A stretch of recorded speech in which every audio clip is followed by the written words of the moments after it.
Assalamualaikum warahmatullahi wabarakatuh. Halo mahasiswa-mahasiswi Universitas Terbuka dimanapun Anda berada. Selamat datang dan selamat bergabung dalam sesi yang ke-6 ini, kelas tutorial online dengan mata kuliah Kewirausahaan di Era Digital MKDI 4203. Pada sesi kali ini kita akan membahas mengenai model bisnis digital. Topik ini sangat penting karena perkembangan teknologi digital saat ini telah memungkinkan bisnis mencapai skala yang jauh lebih luas dan menjangkau konsumen di berbagai wilayah serta menawarkan pengalaman berbagai belanja yang jauh lebih personal dibandingkan cara-cara konvensional. Di sini konsumen telah memanfaatkan teknologi-teknologi beralih dari belanja secara offline menuju belanja secara online karena kebermanfaatan dan kemudahan dalam menjalankan teknologi tersebut. Kita perlu memahami adanya kepentingan dalam e-commerce, di mana e-commerce ini merupakan jual beli barang atau jasa melalui internet dan transaksi yang dilakukan secara elektronik dimanapun dan kapanpun. Kita dapat dengan mudah berbelanja atau memanfaatkan teknologi tersebut untuk memenuhi kebutuhan kita sehari-hari. Mengapa e-commerce dapat memberikan fleksibilitas tinggi dalam berinteraksi? Karena sifatnya yang berbasis pada internet yang tidak terikat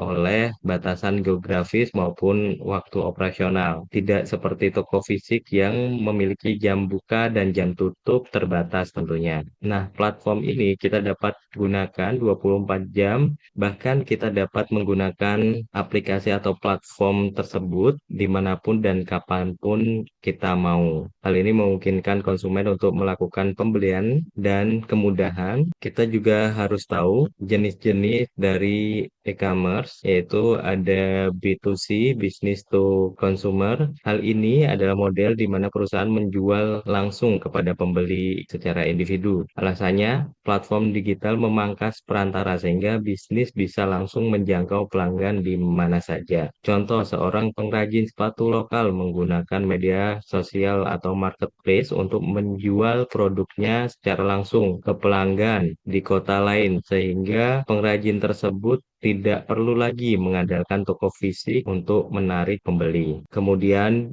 B2B atau business to business, model ini terjadi antar perusahaan. Nah, efisiensi muncul karena transaksi dilakukan melalui sistem elektronik yang terintegrasi, sehingga proses pemesanan lebih cepat dan akurat dibandingkan cara manual. Contohnya, sebuah perusahaan manufaktur otomotif memesan komponen mesin melalui portal khusus atau platform khusus yang disediakan oleh supplier. Kemudian kedua perusahaan tersebut bertransaksi secara digital agar inventaris dan proses produk tetap terjaga tanpa harus sering bertemu secara fisik. Kemudian C2C atau customer to customer, model ini memfasilitasi individu untuk menjual barang kepada individu lain melalui platform pihak ketiga. Hal ini sangat efisien karena platform menyediakan infrastruktur dan juga sementara konsumen bisa menjangkau pembeli yang jauh lebih luas. Kemudian C2B, consumer to business, hal ini merupakan model konsumen memberikan nilai atau layanan kepada perusahaan.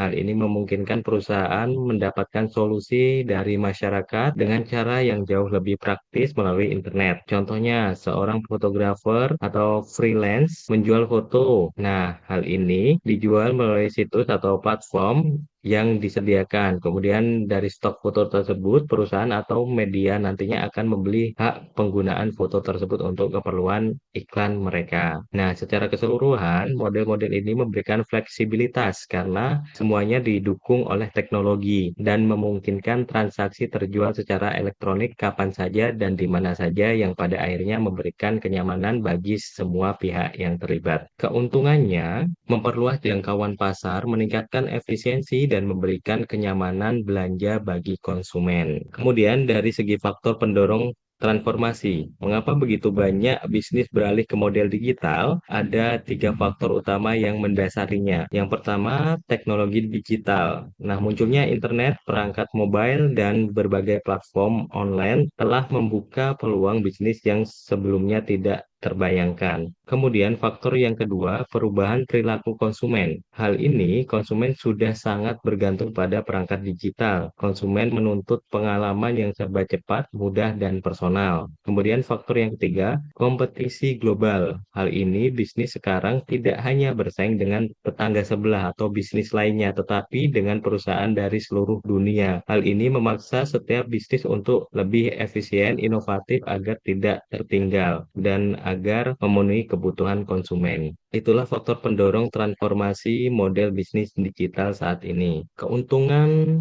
model bisnis digital. Dengan mengadopsi model bisnis digital, perusahaan mendapatkan berbagai keuntungan yang banyak atau yang strategis. Keuntungan yang pertama berkaitan dengan skalabilitas tinggi, yaitu berbeda dengan bisnis fisik yang memerlukan banyak toko untuk menjangkau banyak pelanggan. Bisnis digital dapat memperluas jangkauan dan operasional secara masif tanpa harus mengeluarkan investasi fisik yang besar. Kemudian efisiensi biaya. Nah, proses ini sangat penting karena bisnis dapat diotomatisasikan, yang artinya biaya operasional bisa ditekan seminimal mungkin. Kemudian pengalaman pelanggan yang personal. Kita bisa memanfaatkan data digital untuk memahami preferensi pelanggan sehingga bisa memberikan penawaran yang sangat personal bagi mereka, atau kita bisa memberikan kebutuhan-kebutuhan yang mereka inginkan. Kita bisa memecahkan masalah dengan pengalaman-pengalaman dari pelanggan tersebut. Contohnya, sebuah perusahaan layanan streaming film dapat melayani jutaan pelanggan sekaligus di berbagai negara dengan server yang terpusat serta memberikan rekomendasi film yang sesuai dengan selera tiap individu berdasarkan data historis tontonan mereka. Hal ini merupakan keuntungan yang dapat diambil dari usaha ketika dia mengadopsi model bisnis digital. Namun, kita perlu tahu bagaimana membangun bisnis digital yang sukses. Tentunya ada tiga pilar utama yang harus diperhatikan. Yang pertama, memahami pasar. Proses ini berarti melakukan riset mendalam untuk menentukan target pasar, memahami kebutuhan secara spesifik, serta memantau tren yang sedang relevan agar produk atau layanan yang ditawarkan tepat sasaran. Kemudian kita harus selalu berinovasi. Di dunia digital terus berubah dengan sangat cepat. Inovasi menuntut pelaku bisnis untuk selalu mengikuti perkembangan teknologi terbaru dan secara aktif mengembangkan ide-ide baru agar bisnis tidak tertinggal oleh kompetitor lainnya. Kemudian fokus pelanggan. Nah, bisnis harus memprioritaskan kebutuhan pelanggan di atas segalanya dan memastikan setiap interaksi memberikan pengalaman dan manfaat bagi konsumen. Itulah caranya bagaimana membangun bisnis digital yang sukses. Baik, itu tadi penjelasan materi pertemuan sesi ke-6. Untuk rekan-rekan diharapkan mengerjakan diskusi dan mengisi daftar hadir. Sebagai penutup, mari kita ingat satu kalimat penting, jadikanlah pelanggan sebagai pahlawan dalam kisah merek Anda. Terima kasih atas perhatiannya. Saya akhiri, wabillahi taufiq walhidayah. Wassalamualaikum warahmatullahi wabarakatuh.